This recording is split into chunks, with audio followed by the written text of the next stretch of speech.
Hi, my name is Vivian Lee, and today I'm going to be sharing with you my major applied research project.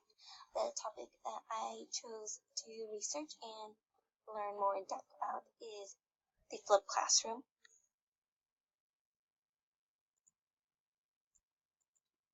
To begin, I thought I would talk about what is a flipped classroom. So a flipped classroom is when you take what is traditionally done in a classroom, which is a lecture and in school, learn the content, and then apply that content through homework and completely flip that.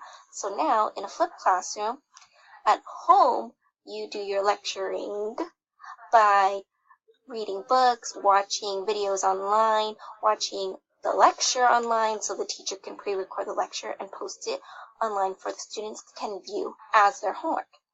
In class, this is where the teacher will tackle asking questions, doing group projects, researching. Students can collaborate and craft projects and just really go more in depth and actually apply what they've learned and their knowledge into a more teacher and student-centered environment.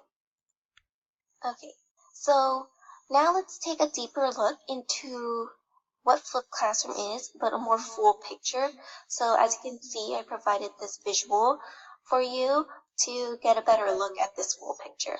So to start, in the far right, in the top right-hand quadrant titled Experience, this is what starts the flipped classroom. So this is where students engage in activities and really access that background knowledge. This is essentially the anticipatory set. They engage in something to experience the topic and get a feel of what is to come. Following the circle clockwise, we enter the second quadrant, which is concept exploration.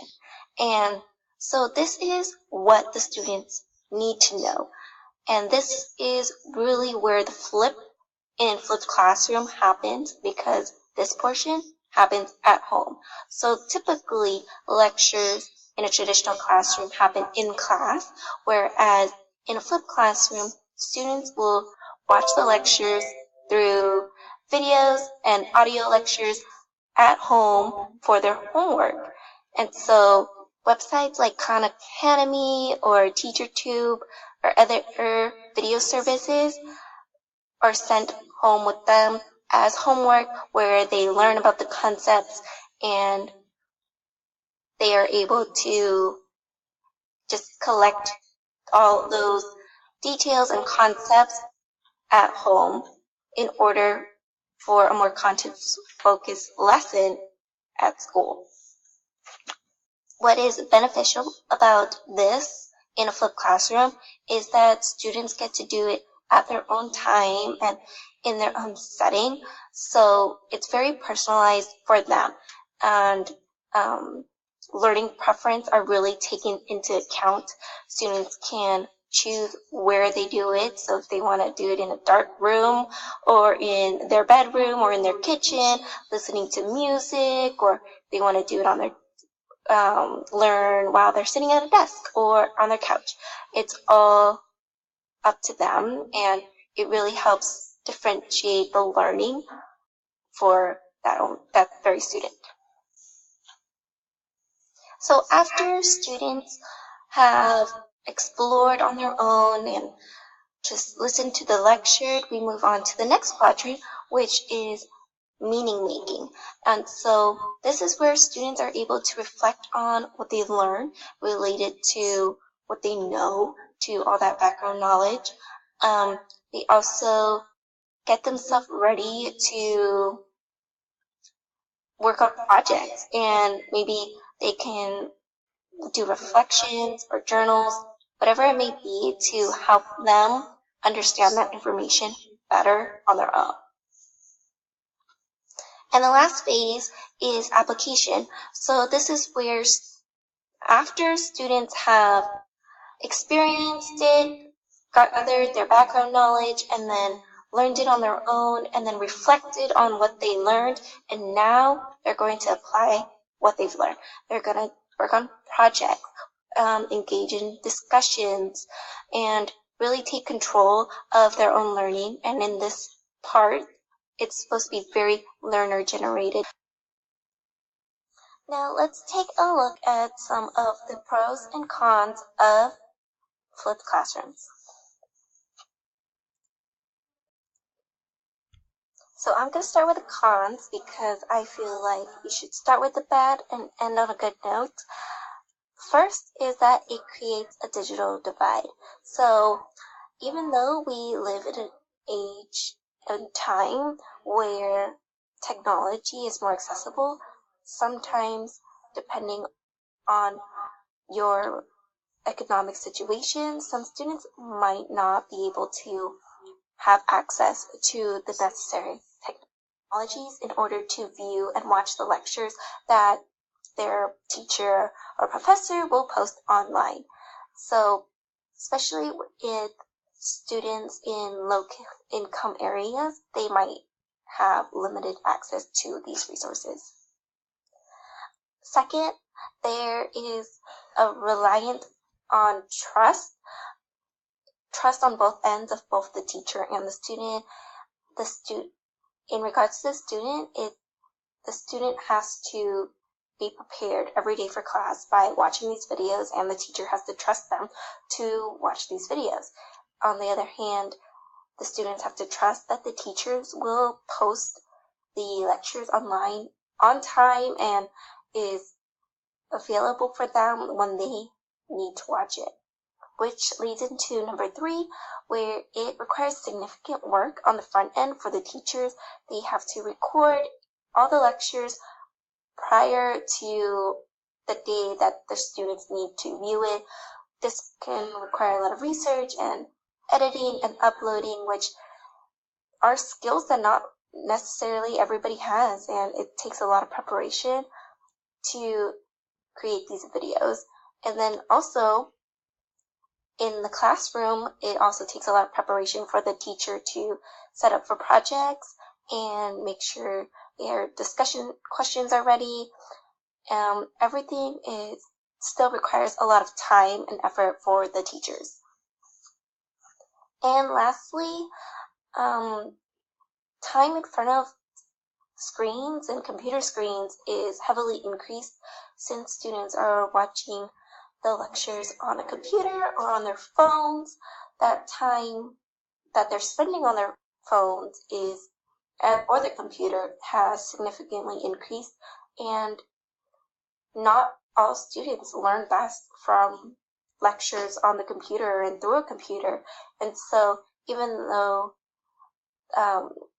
it allows for differentiation in how students can view the lecture, it's not necessarily helping students that don't learn best through a computer. Now that we talked about the cons, let's talk about some pros. The first is that it allows students to have more control. So like I said earlier, students are able to control when they want to view their lectures. They can watch it at their own pace. They can pause, they can rewind, listen to parts that they don't really understand. They can pause to take notes or write down questions that they may have for class time. And they can also have more time to discuss and collaborate with their teacher and their peers, whether it's through a chat or email, texting their classmates. Whatever it may be, students have more control of their learning, and since it's also online and the lectures are online, they are able to easily research more about the topic if they need to. The next pro is that it promotes student-centered learning and collaboration. So in a flipped classroom, during class time, they are more focused on their actual work, how it applies to real world, how they can apply it to their future professions, how they can collaborate on projects and discuss and engage in conversations with their peers. It really encourages their students to learn the concepts on their own and just get that guidance from their teacher and some guidance from their peers, but really they're in control of their achievement and their learning. So now to discuss how we can address some of those cons. So first would be to address the digital divide.